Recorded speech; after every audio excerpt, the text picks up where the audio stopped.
আল্লাহর নবী আমার গভীর রজনীতে যখন বের হয়েছেন, হাঁটি হাঁটি পা পা করে আল্লাহর নবীর হাতে হাত রেখে একদিন মুসলমান হয়েছিল ওমর, মুসলমান হয়েছিলেন আবু বকর। বিশ্ব নবীর হাতে হাত রেখে কালমা পড়ে মুসলমান হওয়ার পর পরে নবীজির মনের মধ্যে প্রশ্ন জাগলেন, আল্লাহর নবী আমার দেখতে চাই আমার আবু বকর আমার ওমর রাতের বেলা কি করে। খুব মনোযোগ দিয়ে এই কথাগুলো আমার শ্রবণ করবেন। বিশ্ব নবী আমার হাঁটি হাঁটি পা পা করে যখন হযরতে আবু বকরের বাড়ির সামনে গিয়ে দাঁড়িয়েছে, হযরতে আবু বকর তেলাওয়াত করছে ইয়াসিন ওয়াল কুরআনিল হাকীম। হযরতে আবু বকর তাহাজ্জুদের নামাজে দাঁড়িয়ে সুললিত কণ্ঠে কোরআনে কারীমের সূরা ইয়াসিন তেলাওয়াত করতেছেন। নামাজে দাঁড়িয়ে দাঁড়িয়ে আস্তে আস্তে করে আল্লাহর নবী দুটি হাত তুলে দোয়া করছে, আল্লাহ যেই লোকটা একজন কাপড়ের ব্যবসায়ী সূরা আসরের তাফসীর পড়তে যাবেন, যে তাফসীরেই পড়েন না কেন আবু বকরের পেশা ছিল কাপড়ের ব্যবসা করত। এক ইহুদির সঙ্গে দেখা, ডাক দিয়ে বলে আবু বকর ধন সম্পদ টাকা পয়সা দেখছি দিন দিন অবনতির জন্য যাচ্ছে, শুধু ইসলামটা গ্রহণ করার কারণে। হযরত আবু বকর ডাক দিয়ে বলে আল্লাহর বান্দা শুনে নাও, এই দুনিয়ার ময়দানে যারা ইসলাম মানে না, কোরআন মানে না, যারা দ্বীনের পথে আসে না, আমার আল্লাহর আয়াত যারা মানে না, বরং তারাই তো ক্ষতিগ্রস্তের কাতারে আছে। সূরা আলে ইমরানের 85 নম্বর আয়াতের শেষের দিকে আছে ওয়া ফিল আখিরাতি মিনাল খাসিরিন ওয়ামান ইয়াফআল যালিকা ফাউলাইকা হুমুল খাসিরিন। এই পৃথিবীর ময়দানে ঈমানদার যারা আছে আল্লাহ তাদেরকে ডাক দিচ্ছেন, সন্তানাদি টাকা পয়সা ধন দৌলত ক্ষমতা পাওয়ারগিরি নেতাগিরি কোনোটাই যেন আমার পথ থেকে তোমাদের দূরে সরে না নিয়ে যায়। ইয়া আইয়ুহাল ইনসানু মা গাররাকা বিরাব্বিকাল কারীম, কিসের ধোঁকায় তোমরা পড়ে গেলে? আলহাকুমুত তাকাসুর, ধন সম্পদ টাকা পয়সার প্রচুর যে তোমরা লেগে পড়লে একে অপরের জন্য শুধু প্রতিযোগিতা করো প্রতিযোগিতা করো। হযরত আবু বকর তার মাঝে যখন এইভাবে ব্যাখ্যাগুলো করে দিলেন, আল্লাহর নবী হাত তুলে দোয়া করে, আল্লাহ আমার এই আবু বকর কাপড়ের একজন ব্যবসায়ী, ইসলাম গ্রহণ করার পর থেকে এই লোকটা দেখো রাতের বেলা আর ঘুমায় না, জেগে জেগে তাহাজ্জুদের নামাজ আদায় করছে। রাব্বুল আলামিন আমি বড় খুশি হয়ে গেছি, আমার আবু বকরের জন্য দোয়া করছি, আমার আবু বকরকে তুমি জান্নাতি মানুষ হিসাবে কবুল করে না। হযরত আবু বকরের জন্য দোয়া করে নবীজি ওমরের বাড়ির দিকে হাঁটা দিলেন। ওমরের বাড়ির কাজ বরাবর যখন গিয়েছে, হযরত ওমর তেলাওয়াত করছে আর রহমান আল্লামাল কোরআন খালাকাল ইনসানা আল্লামাহুল বায়ান। বলেন আল্লাহু আকবার। সূরা রহমান তেলাওয়াত করে আল্লাহর নবী আমার ডাক দিয়ে বললে, মালিক এই লোকটা তরবারি নিয়ে 26 বছর বয়সের একটা যুবক তরবারি নিয়ে আমাকে মারার জন্য এসেছিল। আল্লাহ আজকে তাকিয়ে দেখো আমার হাতে হাত রেখে কালমা পড়ে মুসলমান হওয়ার পরে রাতের বেলা আর ঘুমায় না, জেগে জেগে জেগে জেগে তাহাজ্জুদের নামাজ আদায় করছে। রব্বুল আলামিন আমার ওমরের জন্যও আমি দোয়া করছি, ও আল্লাহ তুমি আমার ওমরকে জান্নাতি মানুষ হিসাবে কবুল করে নাও। আল্লাহর নবী চলে গেলেন মসজিদে নববীতে। হযরতে বেলাল ফজরের আযান যখন দিয়ে দিলেন, আল্লাহর নবী নামাজ শেষ করেই হযরত ওমর আর আবু বকরকে ডাক দিয়ে বললেন, তোমরা আমার কাছে আসো, আমি তোমাদের মাঝে প্রশ্ন জানতে চাই। রাতের বেলা আমি যখন গিয়েছিলাম, গিয়ে তাকিয়ে দেখলাম হযরত আবু বকর সুললিত কণ্ঠে তাহাজ্জুদের নামাজে সূরা ইয়াসিন তেলাওয়াত করে, আর ওমর তুমি জোরে জোরে সূরা রহমান পড়ছিলে, কোন কারণে আমি জানতে চাই। ওমর তুমি কেন জোরে পড়লে, আর আবু বকর তুমি কেন আস্তে পড়লে? হযরত আবু বকর বিশ্ব নবীর প্রশ্নের জবাবে দিচ্ছেন, কু আনফুসাকুম ওয়া আহলিকুম নারা। এটার ব্যাখ্যা বলছি, কান খাড়া করেন। এই জায়গার মধ্যে যারা পরিবারের গার্ডিয়ান আছেন, এই জায়গার মধ্যে যারা বাবা বসে আছেন, যারা মা বসে আছেন, আয়াত থেকে শিক্ষা নিয়ে বাড়ি যান।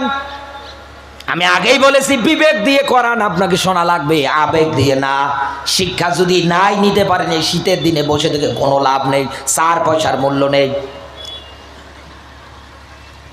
বিশ্বনবীর সাহাবী হযরত আবু বকর, তিনিও একজন পিতা ছিলেন, তারও সন্তান ছিল না? বলেন না কেন? ছিল না?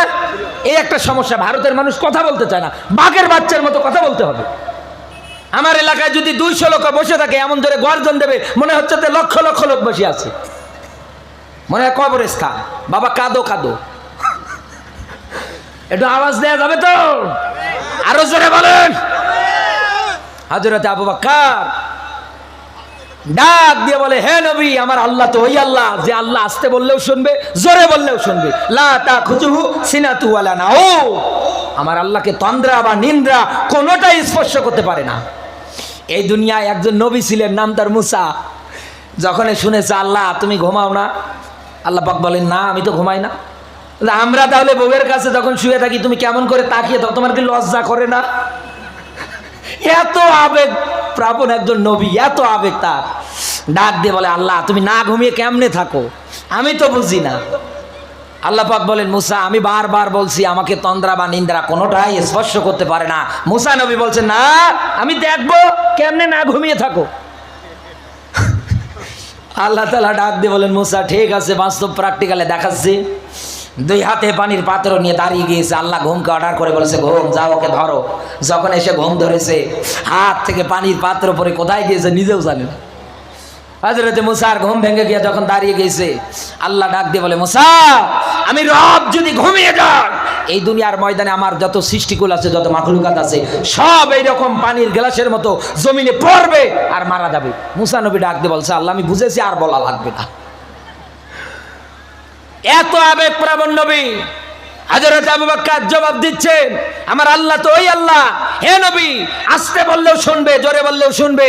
এমনকি এই চোখের চাহনিতে, এই চোখের মধ্যে চাহনি যেটা আছে, এটার দ্বারাও মানুষ ইশারায় কি পরিকল্পনা করে জানে কে? আরো জোরে বলে, জানে কে? গভীর রজনীতে দরজা জানলা বন্ধ করে ষড়যন্ত্র করেন, জানে কে? মিথ্যা 180 মাইল বেগে বলে যান, জানে কে? আমার আল্লাহ জানে। ডাক দিয়ে বললেন, হ্যাঁ নবী আমার আল্লাহর ব্যাখ্যা আমি দিলাম, তিনি ঘুমায় না, আসতে বললেও কি আর জোরে বললেও কি। নবীজি ডাক দিয়ে বলেন, ওমর এবার তোমার কাছে জানতে চাই, বলো তো তুমি কেন জোরে জোরে পড়তেছিলে? হযরত ওমর ডাক দিয়ে বললেন, হে নবী কোরআন জোরে পড়ার পিছনে আবার কারণ হচ্ছে 2টা। 1 নম্বরে আমি কোরআন জোরে পড়েছিলাম কারণ কোরআনের তেলাওয়াত যত দূর পর্যন্ত যায় তত দূর পর্যন্ত কোনো শয়তান থাকতে পারে না, পালিয়ে যায়। এই ময়দান থেকে যারা উঠে যাবে, যারা চলে চলে যাবে, বুঝবেন নির্ভেজাল শয়তান যদি দেখতে চান আজকে ওর দিকে তাকান। শয়তান তো জীবনে দেখেননি, আজকে দেখবেন। এক কথা বলে না কেন? কারণ কোরআনের আলোচনা হলে, ব্যাখ্যা হলে শয়তান মার্কা মানুষ যারা আছে থাকতে পারবে না। ও জানে আমার অ্যালার্জি আছে, চুলকাবে। ভাসুরের নাম ধরা জায়েজ থাকলেও ধরা যাচ্ছে না, ইশারা ইঙ্গিতে বোঝে না। আমার ডাক দিয়ে বললেন, যত দূর পর্যন্ত কোরআনের তেলাওয়াতের আওয়াজ যাবে তত দূর পর্যন্ত শয়তান থাকবে না, পালাবে।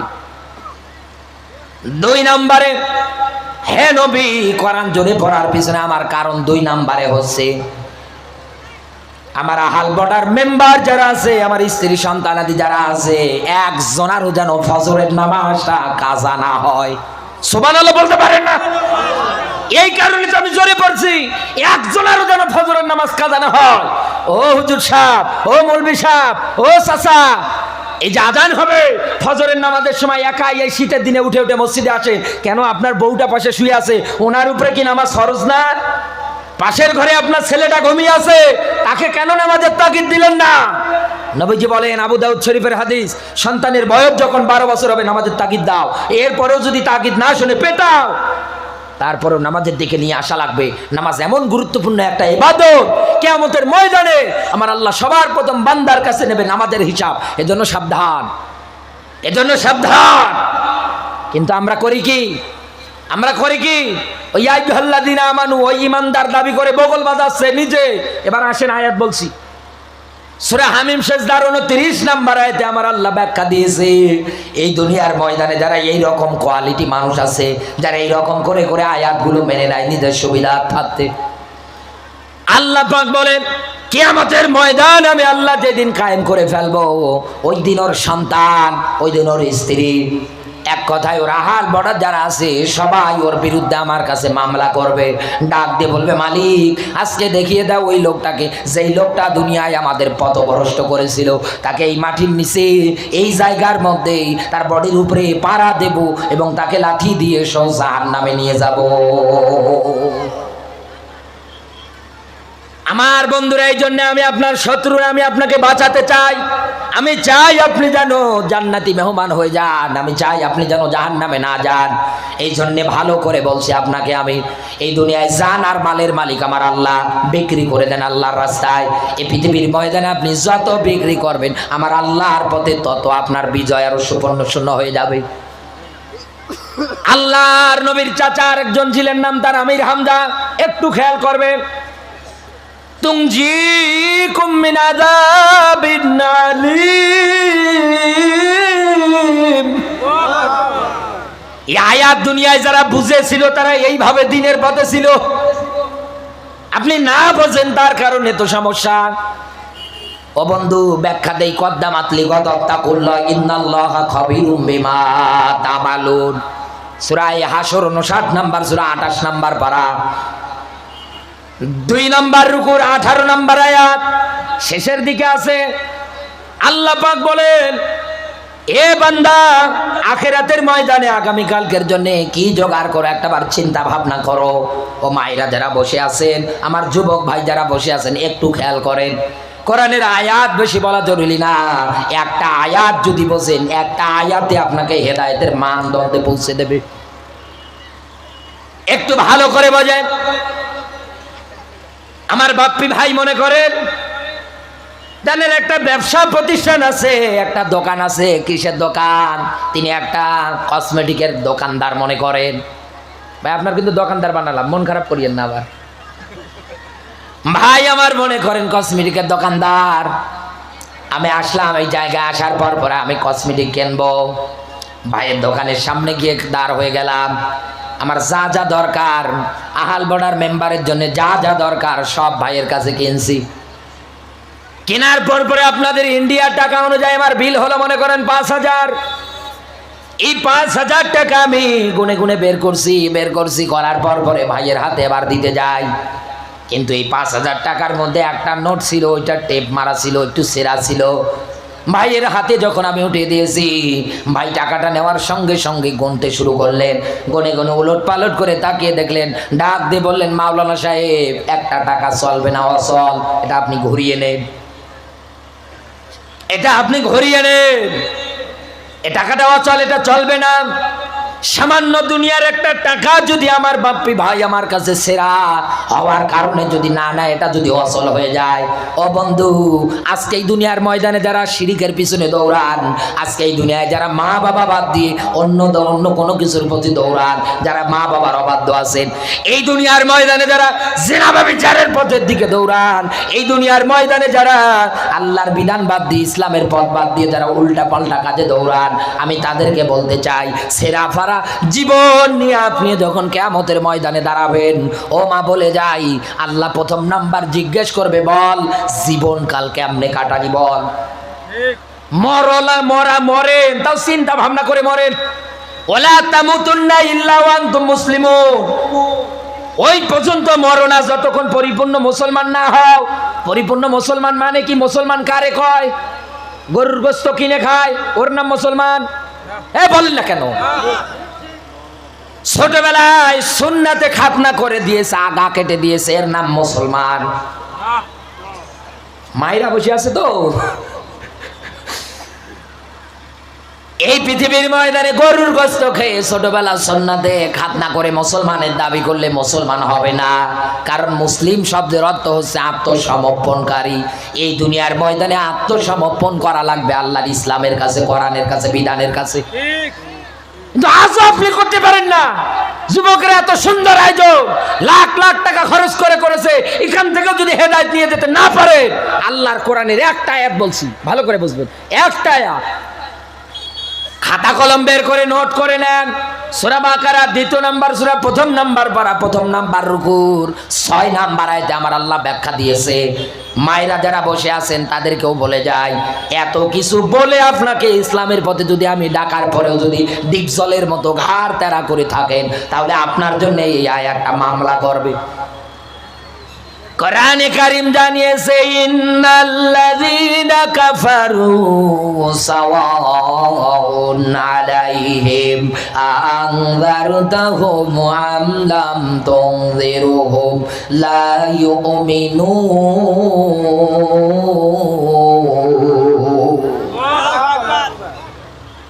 আল্লাহ পাক বলেন, হে নবী ভালো করে বোঝেন, ইন্নাল্লাযীনা কাফারু, ইন্না মানে নিশ্চয়, আল্লাযী অতঃপর যারা, হে নবী নিশ্চয় যারা দুনিয়ার ময়দানে কাফের। কাফের কারে বলে? ওয়াল্লাযীনা কাফারু ওয়া কাযযাবু বিআয়াতিনা, ওয়াল্লাযী অতঃপর যারা কাযযাবু অস্বীকার করে কি বিআয়াতিনা। এখানে আয়াত বলতে আল্লাহ কোরআনের আয়াত বুঝিয়েছে। আল্লাহ পাক বলেন, নিশ্চয় অতঃপর যারা কাফের, হে নবী তাদের কাছে যতই দিনের দাওয়াত দিতে যান, যতই ইসলামের পথে ডাকতে যান, হে নবী কোনোটাতে কাজ হবে না। হে নবী আমি আল্লাহ বলছি, কোনোদিন ওরা ঈমান আনবে না। তার মানে ওরা কোনোদিন ইসলামের পথে ধাবিত হবে না, ইসলামের পথে ফিরে আসবে না।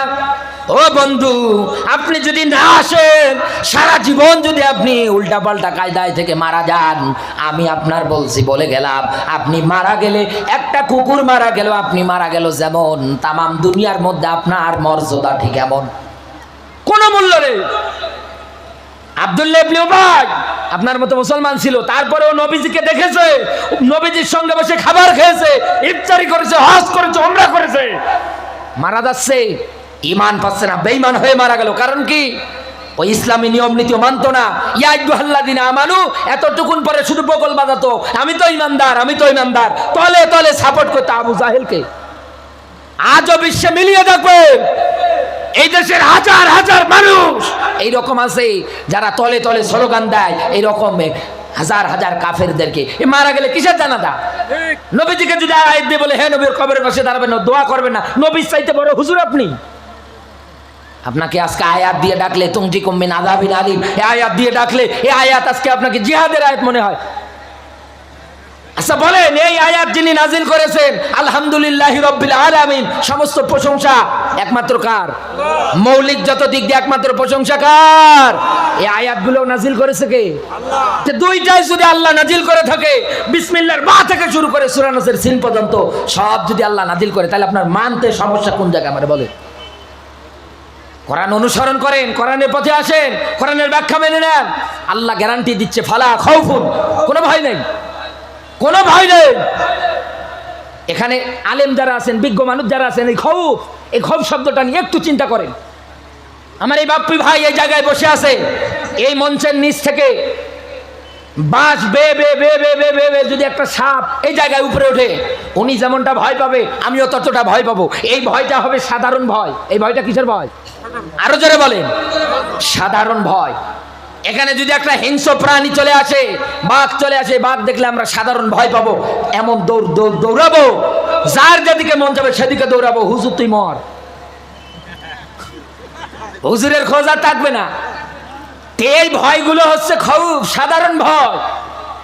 আল্লাহ এটাই ব্যাখ্যা দিয়েছে, বান্দা শোন, এই দুনিয়ায় কোরআনের পথে চলতে গেলে, দুনিয়ায় কোরআনের পথে থাকতে গেলে মানুষ তোকে ভয় দেখাবে, সেই ভয়গুলো হবে সাধারণ ভয়। আমি আল্লাহ তোকে বলছি, আল্লাহু ইয়াসিমুকা মিনান নাস, বিপদে পড়বি আমি আল্লাহ তোকে বাঁচাবো।